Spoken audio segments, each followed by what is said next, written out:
So blockchain banter today. You may remember we were chatting with Ian from Ferrum a few weeks ago. They've got some exciting news that I wanted to chat to them about today. So Ian, are you there? I sure am, Ash. Great to be here again. Good to see you again. Thank you for coming on board. I wanted to chat to you today about I guess the space itself has been very troublesome for incubation for new companies. The traditional model with kind of blockchain ICOs and startups has been traditionally large investors coming in, buying tokens, dumping those tokens quickly. It's just been a really difficult space, and you guys have been working on coming up with a solution to try and make that more sustainable within the kind of Ferrum ecosystem in combination with other partners, yeah? Yeah, it's absolutely right. So last week we announced the launch of our incubation arm in partnership with another project called DuckDAO.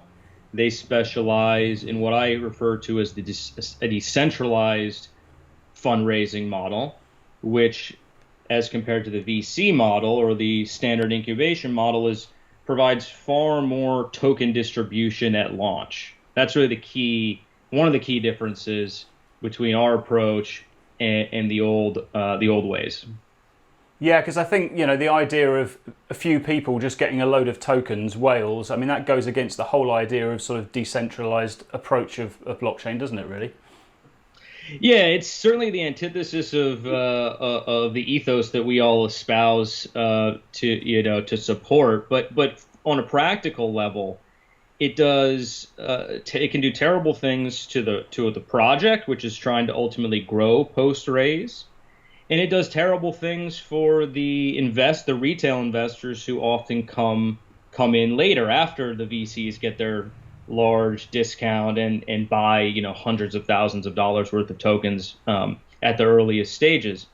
So we wanted to decentralize this process, put the power in the hands of everyday investors, and so that when the token launches, say on Uniswap, which is now the equivalent of your first exchange, there's already thousands of holders of the token who are also community members. They're on social media. They're supporting the project. They're not just there to make a quick profit and exit. They're there for the long term. And we do a lot on the tech side and the marketing and influencer side, the exchange side, to also sort of support this long-term support model we have. But it fundamentally comes down to engaging those everyday investors and giving them the opportunity to essentially act like a VC.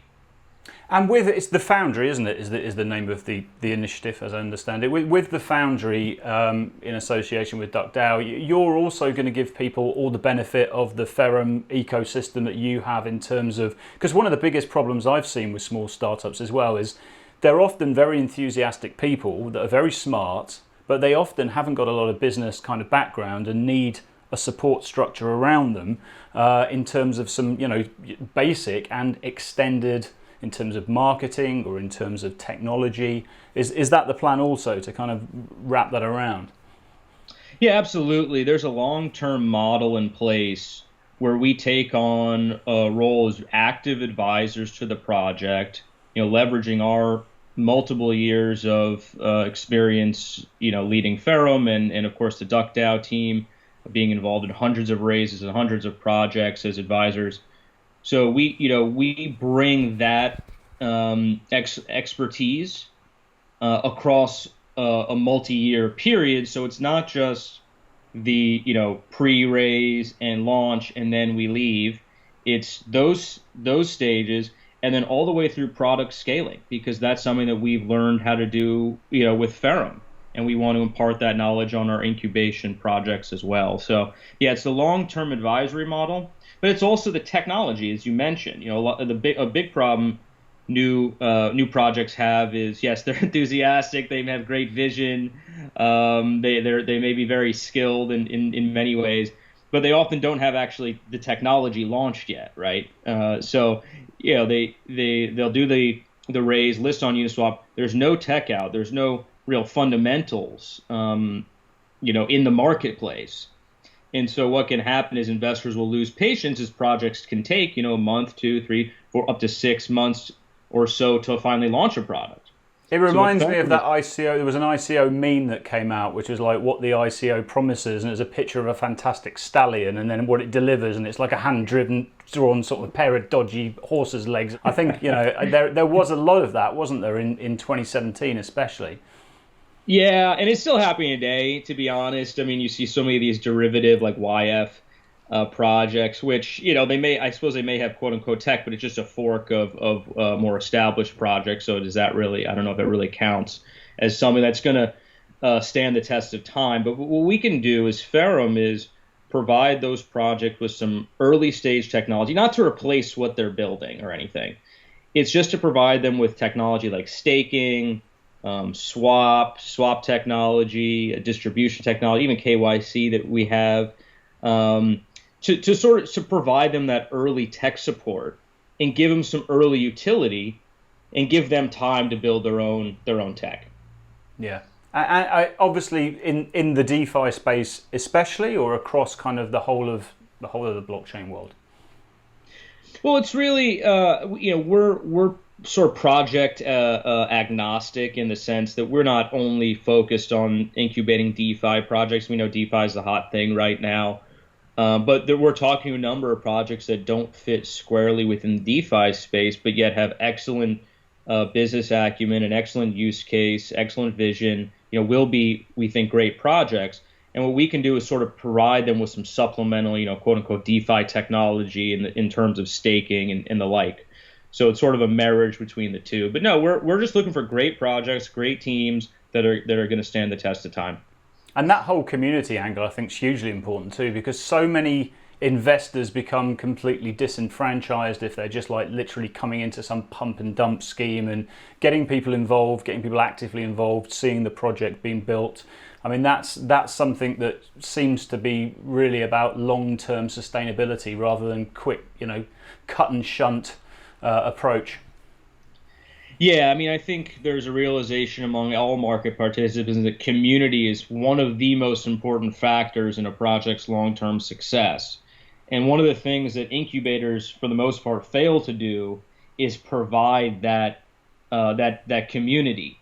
And so what we're able to do by marrying, the DuckDAO community and the Ferrum community, and then leveraging those on behalf of the incubator projects, those projects are already plugging into two passionate, large communities that are then going to become supporters and community members of the new project. And it will just, so we believe it will snowball as we launch more projects, our relevance grows, and we bring on new people, and it really becomes a sort of virtuous cycle. That sounds great. Well, what's your timing plans? Is there any, I mean, you'll have to come on and give us a sneak peek as and when projects have been revealed, but have you got a kind of timing plan for when you hope to start rolling projects out? Oh, as a matter of fact, we announced our first incubation project yesterday. It's an excellent project called Bondly. They're a DeFi project focused on the e-commerce space. So launching a swap technology that will replace the escrow that you see sort of intermediating most e-commerce transactions. They're going to be replacing that with a simple link-based swap technology. And they already have clients signed up. They've been at this for many years, sort of working in the background. They're all seasoned blockchain professionals. And so we're really proud to be working with those guys. Our first incubation project, we announced them yesterday. There'll be a series of announcements coming out revealing more details about the team and why we invested, and ultimately the token metrics, and of course leading up to the sale itself, where Ferrum community members can take part in that, Duck community members can take part of that, and really make this a community-driven exercise.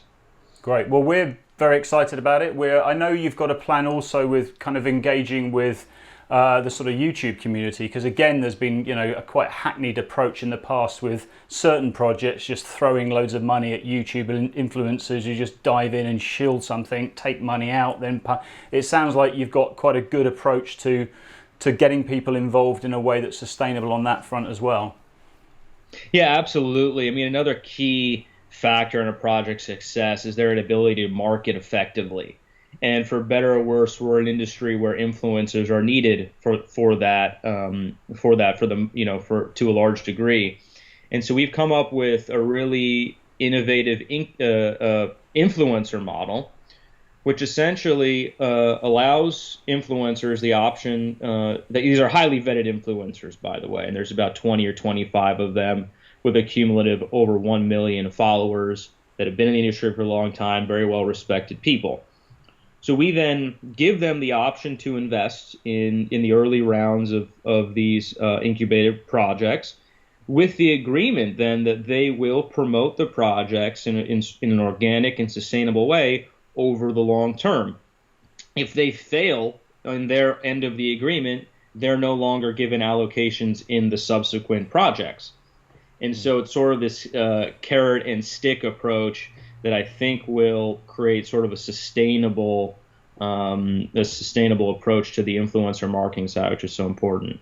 Because also on that, another thing was avoiding people being able to just buy pre-sale and then just dump the tokens as well, which I think is another sort of real hindrance to projects having the sort of the ability to develop and having that roadmap in place, plus knowing they've got some liquidity to do it. If the tokens are just suddenly dumped and the token price goes down, they're going to see that whole plan dissipate.